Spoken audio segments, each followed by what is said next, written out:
Welcome back into the Diehards. Got a great episode today. Start off by giving a recap for Week Five's games, and everybody gives their winner and loser from around college football. Then we jump into the Tide, break down the game, and give key takeaways, and then everybody gives their MVP for last week against Mississippi State. Then we round it out by giving our score predictions and breakdowns for um, Texas A&M next week in a huge game. Unfortunately, Harris's audio and video was corrupted for the back half of the podcast, so we did record predictions and picks for next week's games, but unfortunately had to remove that. Um, but we will be sure to update y'all on the standings of everyone's picks in episode 3. And now go back to Past Jack to introduce the show. Y'all enjoy. Welcome back into the Diehards. My name is Bragg. Here with me for our second episode is Mr. Mancuso, Jimmy, and Harris once again. Glad to be back.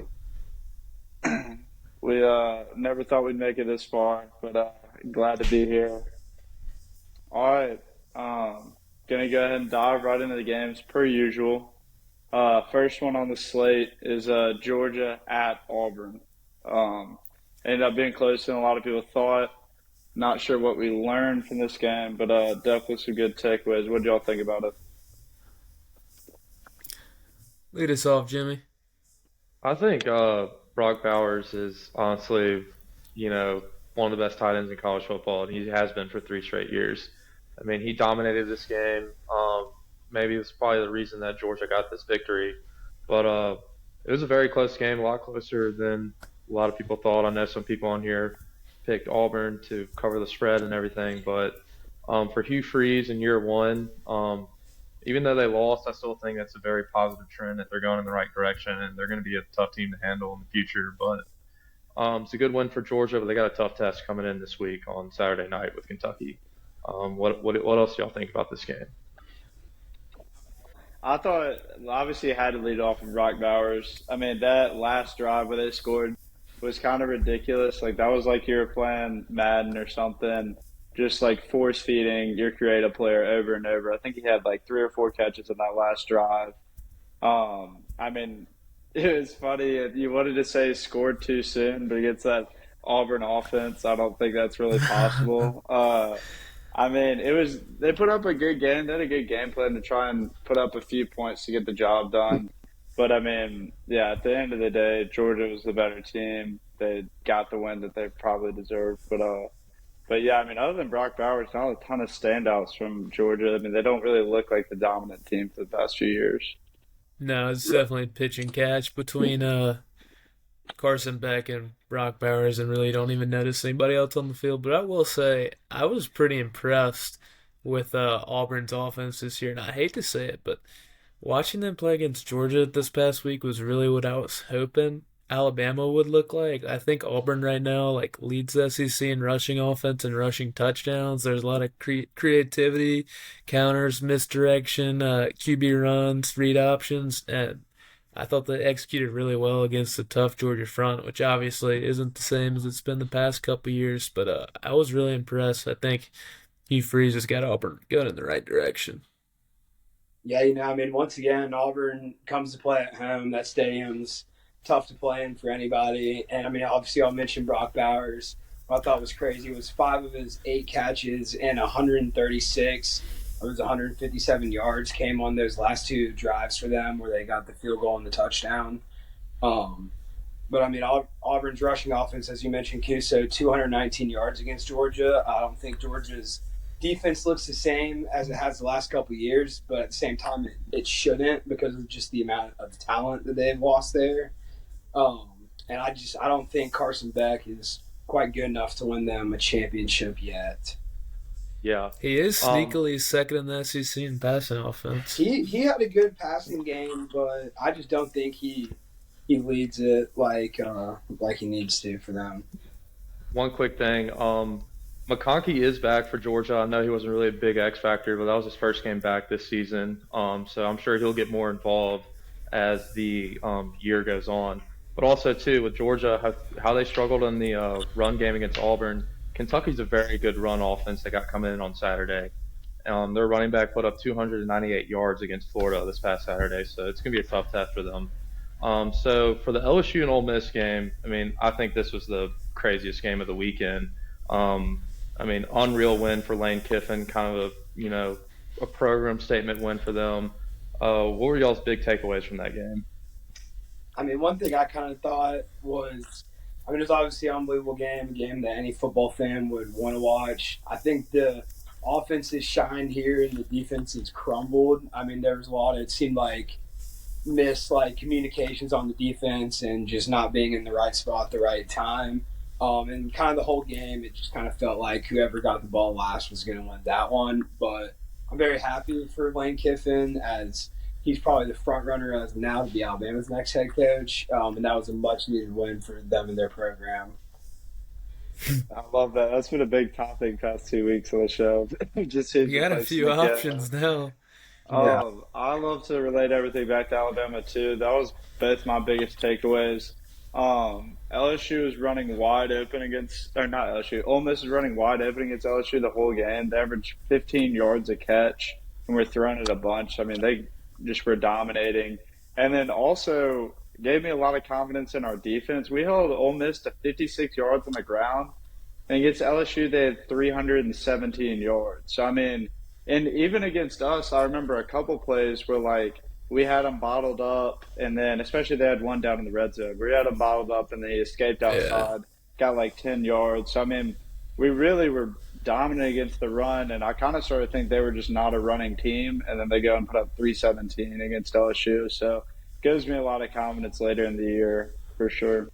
Yeah, it's kind of it's like hard to believe like how bad LSU's defense is because like Ole Miss, their offense looked horrible last week versus Bama, and I think Dart's pretty good, but still, it just looked like they didn't have playmakers, and then to see them pretty much score at will and go for 317 on on the ground when LSU's weakness was supposed to be their secondary was pretty unbelievable. I mean, I know that Ole Miss shredded them in the air too. Jackson Dart went off, but I just like could not believe that box score. So LSU got a feel for Jalen Daniels. I mean, he's my Heisman winner right now, but that defense is just Yeah. mediocre. As a LSU fan, how worried are you about Brian Kelly right now? You mean he had that tough loss against Florida State earlier in the year, but they got another tough test this weekend, and I mean if he loses this weekend, it's going to go really south for the program. But as an LSU fan, what if y'all give a rating to Brian Kelly so far in his coaching tenure there? Harris, what do you think? I mean, I give him like a 7. I think Brian Kelly is Brian Kelly. I mean, we saw what he produced at Notre Dame. I mean, he obviously was able to have a few big wins for their program, keep their program towards the top, but they could never just get to that peak. I think it's kind of similar at LSU right now. I think it's kind of surprising to see LSU the way they are right now. It's not really the team that we're used to watching growing up with. Right now, their offense is shining and their defense just looks like they can't guard anybody. He's talked about it publicly that they're like a recruiting class away with the secondary. Like he said this summer they've got like 13 transfers in their DB room right now, and he said that's like a big red flag. And I think he was pretty upfront about the fact that their defense is going to have some serious holes, and they're really young. So I'm still pretty optimistic on LSU in the next few years. But I'd give Brian Kelly like a B plus, maybe a B. Yeah, because I'm kind of in the same way, but I'm afraid it might not get there because to me, Brian Kelly's a guy who I think can really succeed at LSU, especially in the coming years. I mean, it's not like he took a horrible roster when he got the job, but I mean, it definitely, for him to be dominating year after year, is going to take a couple recruiting classes. But a dude like Brian Kelly is just so unlikable, especially like Yeah. his fan base of a bunch of Cajuns, Baton Rouge, New Orleans, that area. Like, I don't know how long they're going to want to put up with some of his antics and like off the field stuff, or just like the way he acts, his personality. if they're not like kind of getting some good games out there and some big wins. I mean, beating Alabama obviously gave them a boost for a little bit, but I mean, it seems like some of that's already faded. And I mean, if they drop three, four losses this year and then have another 9-10 win season next year, I think there's going to be a lot of talk about getting him out of there, which I don't think would be the right decision. But just for that fan base to put up with him, I'm not sure if I see it. Definitely be something interesting to look at down the road. Another big game this weekend was the early game, Florida and Kentucky. Coos, what were the biggest takeaways from that game, you thought? Yeah, I didn't really watch much of it because it really got out of hand pretty quick. But my biggest takeaway was that I mean, it was unbelievable how bad Florida's defense was. Like, it was Hmm. like 200 rushing yards in the first half to one guy, and immediately down by like three or four touchdowns, like quickly. Like, and it's not like Kentucky, like talent wise, you could say that they're about equivalent, but I'm gonna go with Florida having a pretty sizable gap.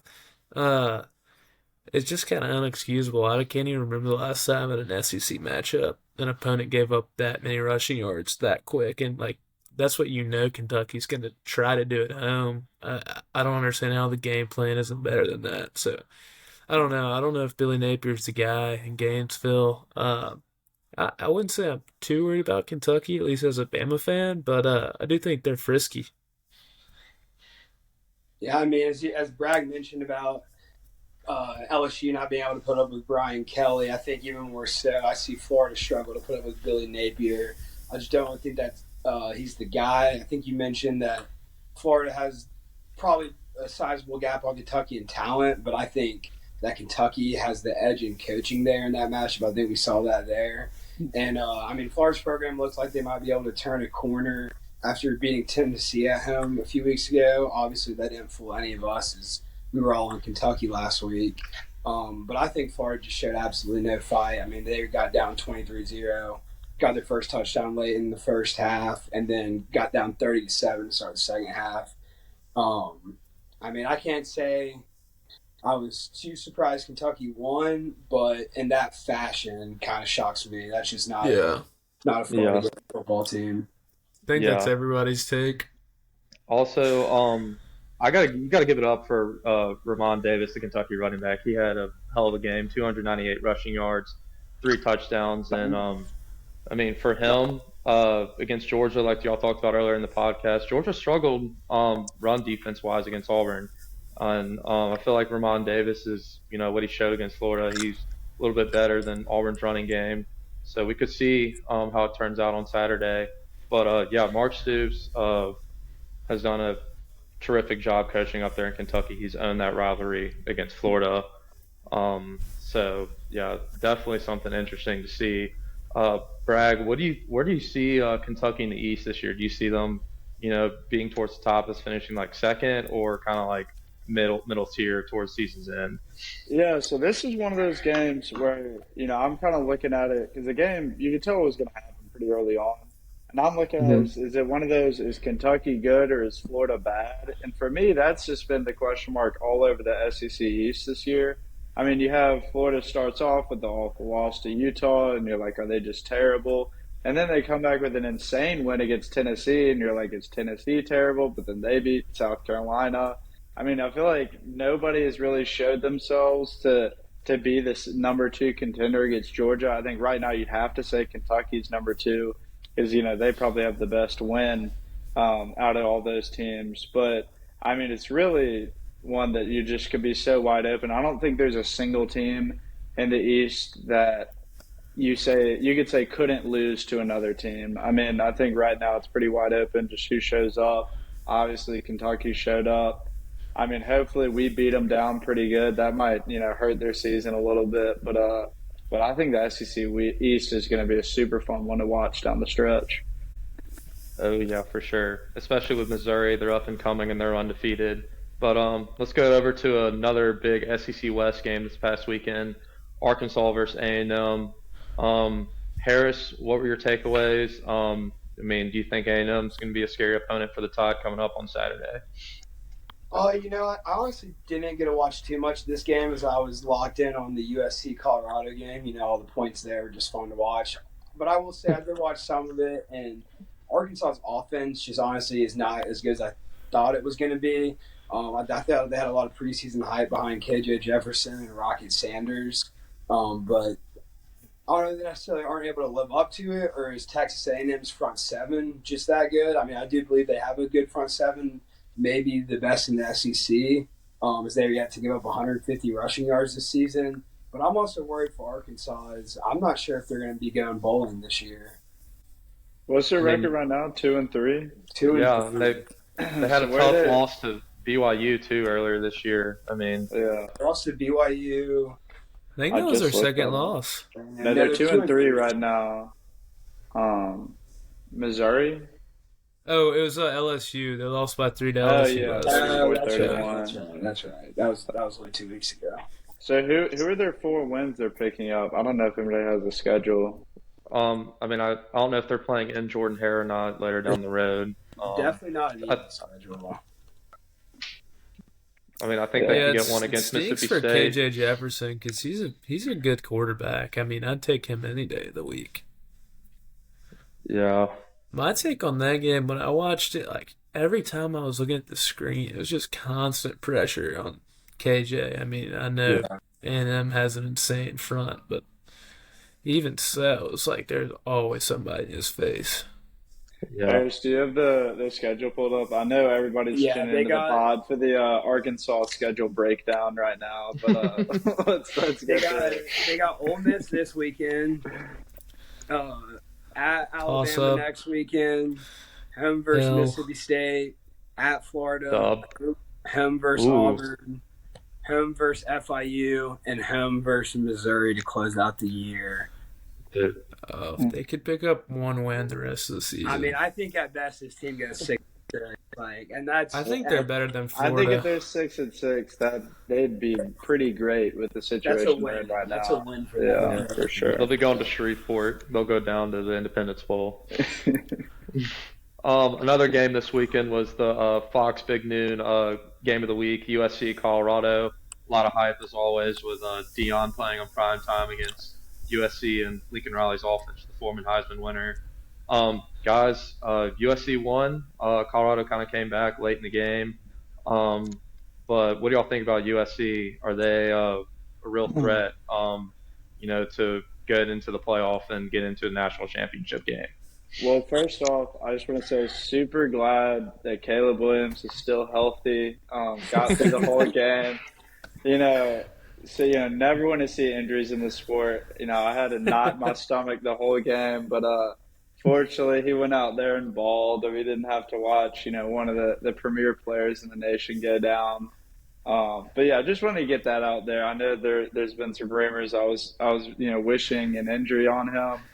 And maybe even live bet I them. heard you got a lot of hate mail for that. But yeah, I mean, the viewers weren't happy. Comment section was all nice. But I mean, I just needed to put the statement there. Yeah, I mean, I think that game went exactly as I predicted it. Very few punts, a lot of points. Colorado to cover. The only big takeaway I actually have is I don't think USC's defense is good enough to get them a championship. No, pretty similar to LSU. And I don't know. I think this game was pretty much what everybody was expecting, which has kind of been a similar story for most of these. But USC has an amazing offense. Defense sucks. Colorado's above average. Pretty solid offense, but they don't have the Jimmies and Joes on the line of scrimmage. Played out pretty much like everybody was expecting. Hopefully, we won't be hearing quite as much about Colorado anymore. Yeah. It will be Yeah, interesting to see USC take on some little tougher opponents the next few weeks. for sure. We got 2 more games to cover before we get into our winners and losers of the week. South Carolina, Tennessee. Big win for Tennessee at home on Saturday night in Rocky Top. They had the blackout. Bragg, what do you think about Tennessee getting the win over Spencer Rattler and Joe Milton's offense? Are you a little worried about Tennessee coming into Tuscaloosa later this year? What are your takeaways? I mean, absolutely not. I don't think they really scare me at all.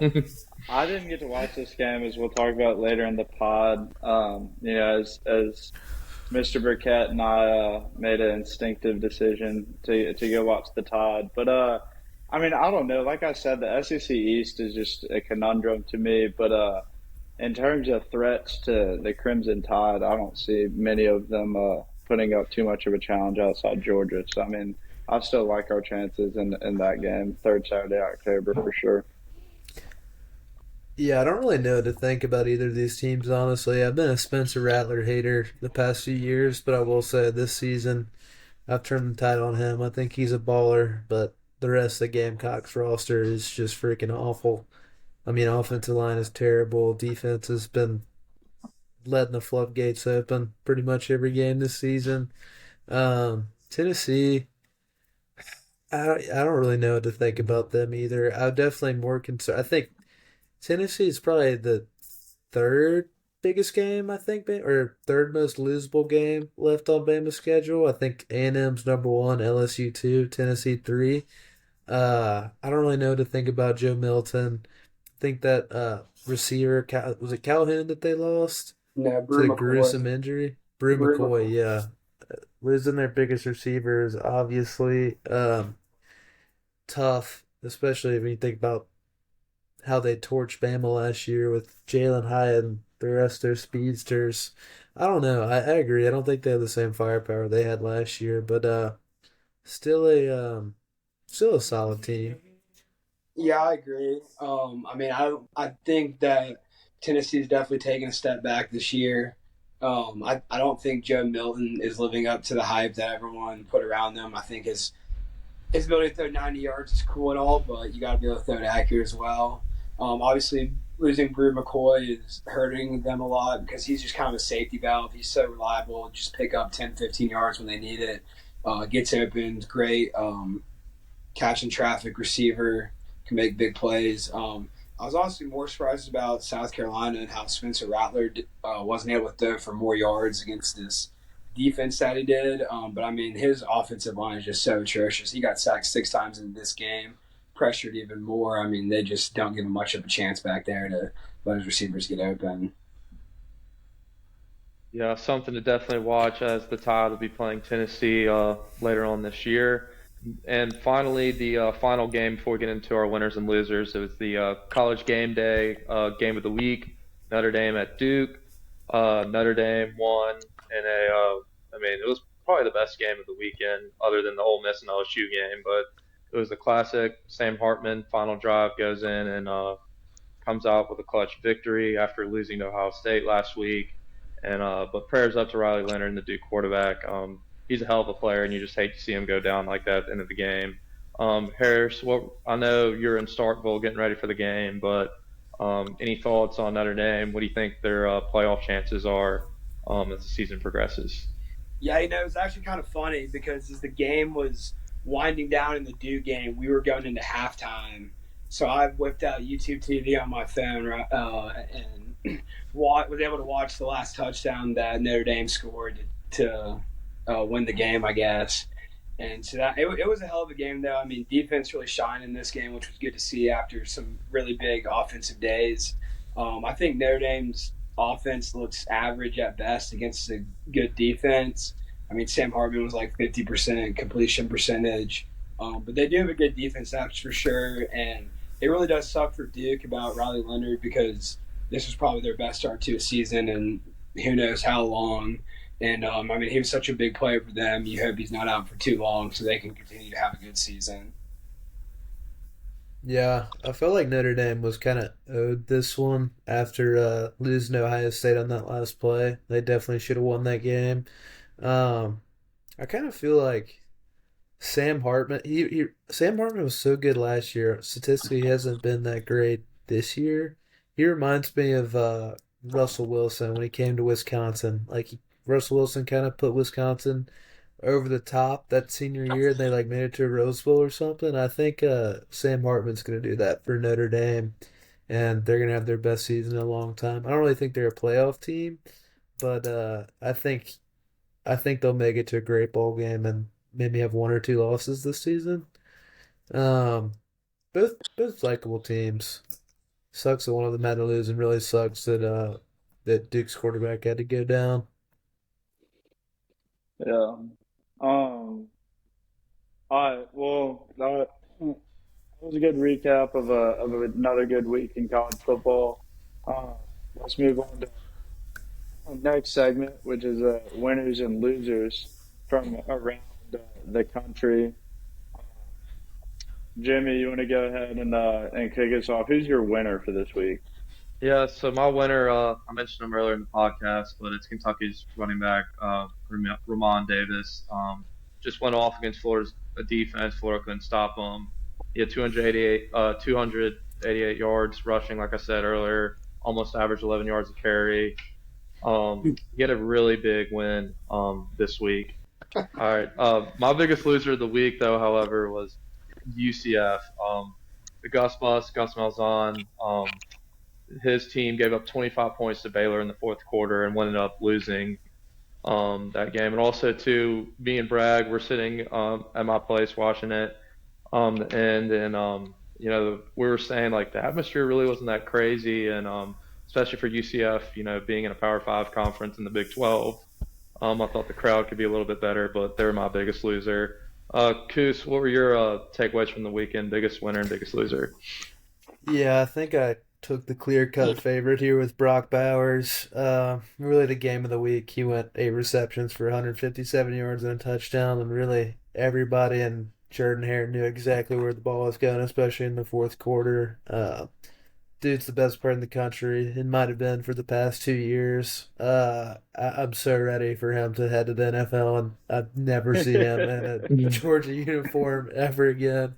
I want him to get sent to the freaking Cleveland Browns for him to get 3 targets a game like Kyle Pitts.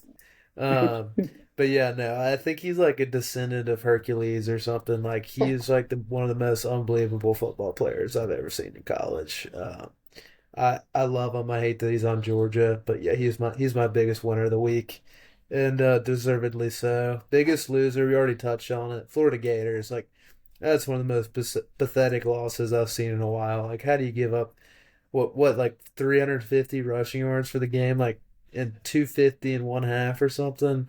Just atrocious. I don't know. I don't know how you put together that pathetic of a performance in that big of a game. Yeah, I like I said, took the two clear cut favorites there. Passed on to you, Big Low. My biggest winner of the week was Oregon State on Friday night. They upset number 10 Utah. I don't know how much of an upset it was with Vegas having Oregon State favored there. But it was a big bounce back game for Oregon State after losing to Washington State the week before. I thought Oregon State looked great. I thought the environment was great. They won a hard fought physical matchup versus the two-time defending Pac-12 champs, who's known for being a physical team. I think Oregon State just looked overall better. And I know Utah is dying to get Cam Rising back there. My biggest loser of the week, though, was myself and anyone else that didn't get to watch the LSU Ole Miss game last weekend. I mean, that was just a hell of a game. All the big plays. It honestly looked more of like a Big 12 game than an SEC game. But, I mean, it was just awesome. Came down to the last drive as everyone expected, and the team that got the ball last, Ole Miss, won. I think LSU actually started driving down the field there in the last 40 seconds, but couldn't pull out a touchdown. Yeah, I mean, I did the same as you. As soon as I got back, when I looked up the highlights, I had to catch some of that game. Um, my winner for this week, it's really for the whole year, just college football fans. I mean, a little bit of a generic answer, but I mean, this season, I think everyone can agree, it's shaping up to be an all-time classic. I mean, with Georgia regressing from the last couple of years, there's not really a clear-cut favorite. The SEC isn't even the clear-cut most dominant conference. I mean, there's good ball clubs all across the country. And we're kind of getting to that stage where we're in that find out stage about a lot of teams. I mean, just in the next 2 weeks, some of the matchups we have going on: Texas, Oklahoma, LSU, Missouri, Kentucky, Georgia, LSU, Auburn, Oregon, Washington, Missouri, Kentucky, A&M, Tennessee, Miami, UNC, USC, Notre Dame. So, I mean, we're going to find out a lot about a lot of teams, kind of see what to look for going down the stretch in terms of playoff stuff. But right now, I mean, just enjoying what we've gotten so far. has really been my big thing for the year because I mean we've just had some awesome games, some awesome storylines from all across the country, which you don't always see. I think it's been one of the most unpredictable seasons in the last 15 plus years. Oh yeah. Yeah, you really have no idea what's going on for the rest of the season. Bragg, what was your loser of the weekend, and then we'll dive into the Tide and have everyone takeaways from the game. Yeah, don't want to hold y'all up too long before we get into the Tide, of course. But my biggest loser is just whoever has to listen to Robert Griffin III commentate a football game. I mean, Hallelujah. he is just. I mean, my only note for this is he is just the worst. I mean, he is an interesting combination of having a lot of charisma and being very unlikable. It's like he has to have a take on every play and some sort of. I mean, it's just especially when your team's the one who is talking about. He did the USF game for Bama, already a horrible game, but I mean, my hate for him was growing more and more. We were trying to get Eli Gold on the whole time for that game, but couldn't get it worked out. But yeah, RG3 is just awful right now, and he's Dude, doing I good completely games. So. agree. I think He you is said he so called bad. the. I think you said he called the LSU Ole Miss game last weekend. Is that right? Yeah, Yeah. I mean, Like, what a horrible how guy does to put game that ESPN weekend. not get anybody better than him? Like, he is so bad. He seems like a nice guy, but I completely agree. but, Yeah. He yeah. well he might be doing the 11 a.m. Alabama Arkansas game next Saturday, so we'll see. But let's get into the Tide. Obviously, big win down in Starkville against Mississippi State. Our first SEC road test comes back with a victory. Just quick takeaways before we hand it off to everyone else. Jalen Milroe, no turnovers. He had a big game. Caleb Downs balled out. He got the freshman player of the week, and obviously, so the defensive player of the game. Kuso, what were your takeaways from the Tide's primetime victory down in Starkville? Yeah, I mean, I didn't think it was like a perfect showing, but definitely like what I was looking for. Really happy with the Tide's performance, and feel like we're starting to continue to improve and taking opponent into consideration. I think this was definitely our most complete performance this season. I'm still not loving the play calling. Like I mentioned earlier, like I think we need to run the ball more and need more creativity in the run game, like we saw in with the Auburn offense versus Georgia this past weekend. I really liked all the misdirection and the read options and just overall creativity. And I wish that we could develop that more with our offense. Defensively, I think forcing the three turnovers resulted in really good performance for the D. I think it kind of overshadowed some pretty ugly drives that Mississippi State had where they kind of just went right up and down the field like three possessions in a row, which was kind of unsettling. I know Saban talked something about like that being because we were in dime and weren't expecting for them to commit to the run, but either way, not what you like to see, but happy to see us start to force some turnovers. Secondary was insane per usual. I think we've got the best secondary we've had since like Minka and Marlon Humphrey were roaming back there. Other than that, I mean, I think Milrose showed improvement, but he's got to play even better. Offensive line, that was definitely their best game, but got to continue to get better. This is gonna be a big test next week. Yeah, definitely agree with a lot of that. I didn't think we looked great, but being able to get a 23-point win there, I think we're showing a lot of improvement. Miro went 10 for 12 with 164 yards and no passing touchdowns, but no turnovers. Nice to see. I would have liked to see him get the ball out of his hands quicker a little more times. I think there were some times Mhm. where he missed the open man downfield, just not seeing him and wanted to take off running with that instead. I don't know if there's like built up pressure in his mind, not wanting to take a sack, not wanting to throw an interception. But I mean, he still got sacked 4 times. I don't think all of them are necessarily the offensive line fault, as he did hold on to the ball long on some of them. Yeah, But I felt like we did a great job of being able to move the ball throughout the field and into their territory. I just wish we could have finished off drives better. 4 field goals. Obviously, not to see a kicker go 4 for 4, but you don't really want to be kicking 4 field goals to begin with. The defense, obviously, 3 interceptions was huge, including a pick six. I thought the D line had a little bit of a rough day, giving up 154 yards. I mean, it's not too many. I just felt like there were too many holes. And as you mentioned, us having our dime package in, they were able to run the ball and take advantage of that. I think that's something probably Mississippi State saw in the film weeks before, as we gave up some big third down runs to Texas and Ole Miss.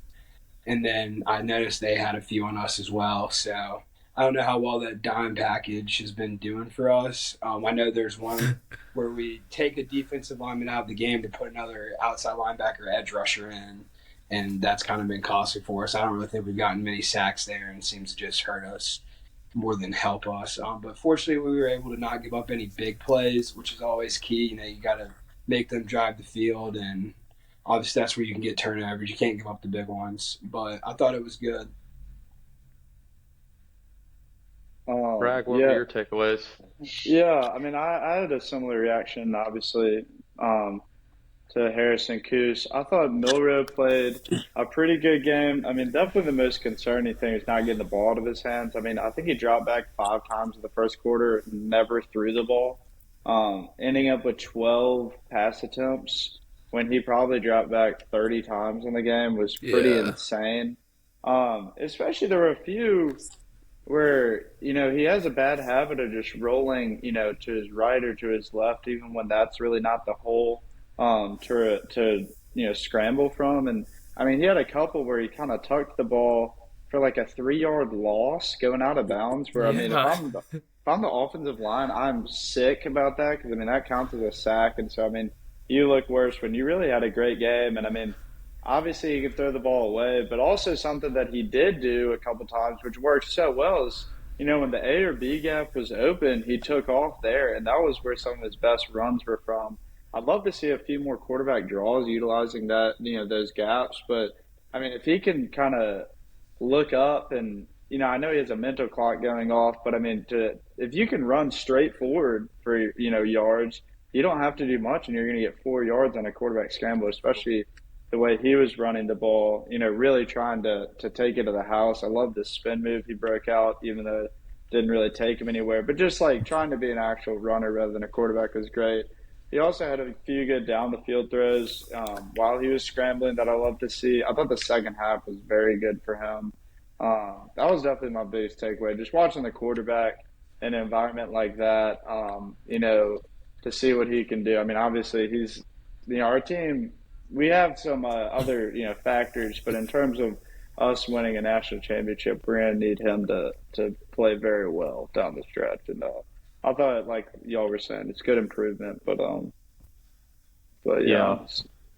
Yeah. Yeah, so I know Bragg mentioned this earlier in the podcast, but Bragg and I, we and Major decided last second to go to Starkville for the game. So it was a good environment. It was loud. The cowbells are annoying. Glad I don't have to hear those again for a while. But my takeaways, y'all touched on this. I mean, Jalen with no turnovers was big. Thought Amari Nyblacker tied in. He had some big receptions in the game. I think our offense can utilize him a lot going forward in the passing game. Special teams was great. Harris touched on it. Will Reichard. I mean, I'm never nervous when he's out there to kick a field goal. I feel like it's automatic 3 points every time. Even with our punting, Burn Up punted a ball inside the one.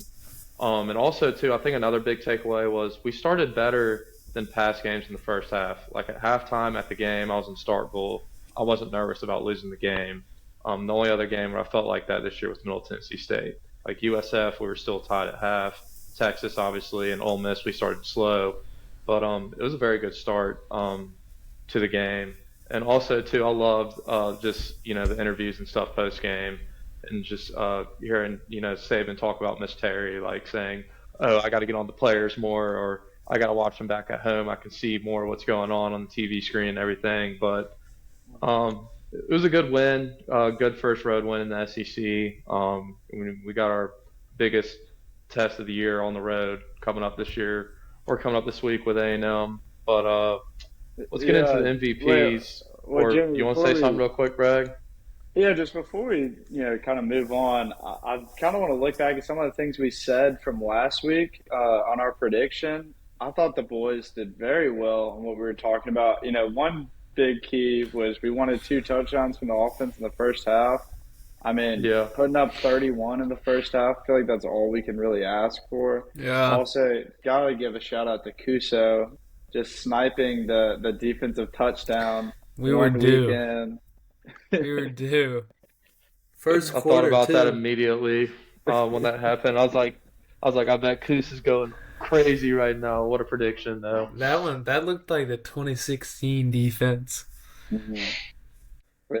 And then also just going off what James was saying, I feel like we should do this every game, especially for the away games, or only for the away games. But to break down, because I think we'll have at least one member present for every away game, just kind of break down what the atmosphere was like.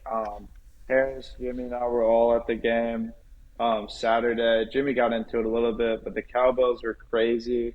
Another takeaway I had was the food was awesome there. Yeah. Got a double cheeseburger that really hit the spot. And then also it made me appreciate Alabama's game day experience because their speakers were awful. You couldn't hear a thing there. They didn't have the lights, the scores on the scoreboard weren't updated, so we didn't even know what the LSU score was. There's just a lot of things that we do that I kind of don't even think about that Mississippi State has a lot of catching up to do. Yeah. Yeah. Mm. One final thing on the atmosphere and stuff before we get into the MVPs of the game. I didn't know this, but like all the fans, I don't know if you saw this, Harris, or not, but me and Brack saw this in the game. Like once the center puts their hand on the ball, like they have to stop doing the cowbells. Like I didn't know that was a thing Yeah, I didn't know that at either. Mississippi State. Yeah, I can start off. Yeah, my MVP. I went with Caleb Downs. Gets his first pick in a Bama uni, and I also saw PFF had him graded as the highest or best graded safety in the country, which is pretty insane for a true freshman in his like fourth game. And is that his first? Is that the SEC opener or no? It's second SEC game. Yeah. That's pretty insane. I mean, he's living up to the hype. He's been solid all season too. I think he got beat like once in the Texas game, but other than that, haven't really noticed him that much, which is good for the safety position. Hasn't been getting burnt. He leads Bama in tackles as a true freshman, just insane. We're definitely gonna need his help over the top next week with Anaya Smith and freaking what's the other guy's name? They got two stutters. Evan Stewart. Yeah, we're gonna need some help. So hopefully his solid play continues. I've really enjoyed watching him get better and better every week. He was great. Brought out the double shooting sleeves too. Great look for him. Love to see our safety swagged out like that. Brad, who was your MVPs? You wanted to hit on it earlier in the show, but who was it? Yeah, I wanted to spotlight Jahad Campbell a little bit at inside linebacker. That's one of the positions we really haven't talked about in the pod. It hasn't been super consistent, which who's been there. We've been rotating a lot, which you don't always see from a Saban team. But Jahad Campbell's played a lot more each game. Really played the whole game last week. Ended up coming up huge for us. Had a huge pick right before half that changed the game completely. I mean, the stadium deflated entirely in the difference between the 24-10 to 31-10. But he had 14 tackles, a tackle for loss, half a sack, and a pick. I mean, I just thought that was huge to have an inside linebacker step up. That's the first time. I think that's the first time in the Saban era anybody's had 14 tackles and a pick. Wow. Jimmy, what you got for MVP? Yeah, so I'm gonna flip sides of the ball. I'm gonna try to give a little spotlight on the offense. I thought Amari Niblack, he played a great game for us. I think he could be a huge weapon for us as we get down later in the year. He's very well with Jalen Milrow in short passing games, getting open quickly. Once he gets the ball, he can create space too. He could be big in the red zone too, especially for play action type sets that we can do. I just thought he played a really great game, and I think he's going to be a huge X factor for us offensively as we get down towards the later half of the season. So big game this weekend, boys. A&M. I mean, the only two undefeated teams in the SEC West. Bragg, what do you think about going into Kyle Field on Saturday? Yeah, I'm interested to hear what everybody thinks about it. Kyle Field's a really tough place to play. They always bring a good crowd. I like the way that our team has been trending. I think it's very important for us to continue to go in the right direction, especially as we get later into the kind of SEC gauntlet we have ahead of us. But I mean, I think this could be a big statement win for us. It could also be an awful kind of season-ending loss, not ending, but season dynamic changing loss. Yeah. I think the big key for us is going to be to win third downs. Their defense has been awesome on that. They're 23% on the year, which when you're playing on the road in the SEC, that's how you win and lose ball games. So I got the Tide though, of course. I like us 30-16 and kind of a weird one. A lot of field goals, a lot of missed chances, but I think we walk away with the dub. Kuso, what you got for this one? Yeah, I'm pretty worried about this one. Not gonna lie. Offensively, I really don't think Milrow is ready for this environment. And I think our offensive line's a little bit more ready. But going against this insane A&M front seven and at Kyle Field is going to be really, really tough. And only reason I'm picking Tide to win is because I think the Bama defense is insane this year, and I think they're going to bring their A game. But they're going to need to force some interceptions, and offenses at the minute, I'm going to have to play complementary football, minimize the turnovers, win the field position battle. I think another big part of us having a chance to win this game is coming from special teams. Reichard needs to be his usual best kicker in the country self. We're going to have to knock a few field goals to the upright. Seth McLaughlin needs to figure his snaps out. I think I'm actually going to have a stroke if he sends one over Milrow's head in this game.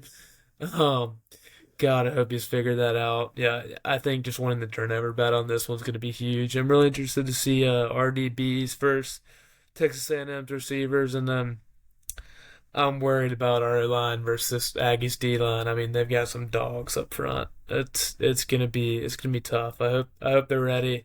I trust Tyler Booker. I trust J.C. Latham. Other three guys that they need to uh they need to bring their lunch pails. They need to be ready for this one. It's gonna be tough, but I'm going with the Tide 23-20 with a Will Reichard walk-off field goal. I don't know if I can handle a game like that. Yeah. I'm just preparing myself. I like that. I love the specific predictions. That's what makes the show. Oh yeah. I'll dive in real quick and give my take on the game and my score prediction. Yeah, it's gonna be interesting. You all touched on it. Kyle Field is a very, very tough place to play at. It's interesting too because A&M, they've definitely gotten better since that week 2 loss against Miami. And for Jimbo, I feel like he's always just kind of on the hot seat every time we play him. And last time we went down to Kyle Field, they weren't really that great, and we lost. And now we're going down there against I think a better A&M team than 2 years ago when we lost down there. But I think we're going to need to start off quicker. Offense, we got to put up some points in the first half. Jalen doesn't need to turn over the ball, and I think our defense needs to get into the backup quarterback and Max Johnson, get a lot of pressure on him, force him to make bad throws, try to get some interceptions. But yeah, I think it's going to be a 4-quarter game. But I think I can see the Tide. I think I can see a drive late in the game. Jalen Milrow just kind of gets his confidence back, gets his swagger back. People are going to really respect him after this game. I think we're going to be up by one, and he's going to put the game away late in the fourth quarter with a drive down the field. And I can see like a Jace McClellan 4-yard touchdown run at the end of the game to put the Tide to win 28-20 against the Aggies. Our best players are gonna have to shine this game. Oh yeah.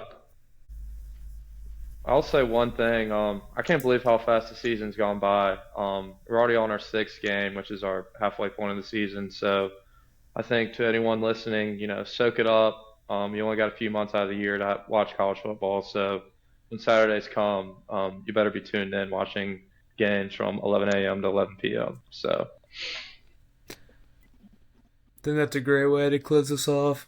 Some great final words from Jimmy. Yes, sir.